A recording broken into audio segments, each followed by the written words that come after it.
সুপ্রিয় দর্শক আসসালামু আলাইকুম। আশা করি সবাই ভালো আছেন। আপনারা অনেকেই অবগত আছেন যে ভিটামিন এ প্লাস ক্যাম্পেইনের দিন তারিখ নির্ধারণ করা হয়েছে।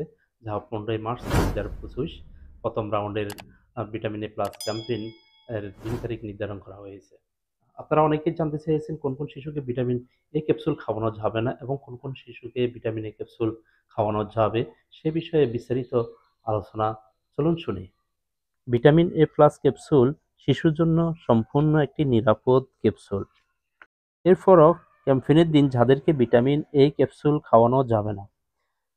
৬ মাসের কম বয়সী শিশুদেরকে ভিটামিন এ ক্যাপসুল খাওয়ানো যাবে না। অর্থাৎ যে শিশুর বয়স এখনো ৬ মাস পূর্ণ হয়নি।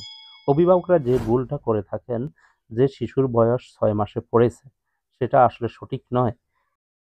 ৬ মাস পূর্ণ হলেই শিশু একটি নীল ক্যাপসুল পাবে এবং ৫ বছর বেশি বয়সী শিশুদেরকে, যে শিশুর বয়স ৫ বছরের বেশি হয়ে গেছে, ওই শিশুকে ভিটামিন এ ক্যাপসুল খাওয়ানো যাবে না।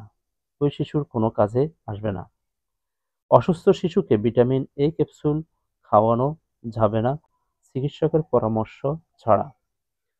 যেমন ডায়রিয়া, ভীষণ জ্বর এবং ভীষণ অসুস্থ। এই ধরনের শিশু নিউমোনিয়ার আক্রান্ত এমন শিশুকে ভিটামিন এ ক্যাপসুল খাওয়ানো যাবে না।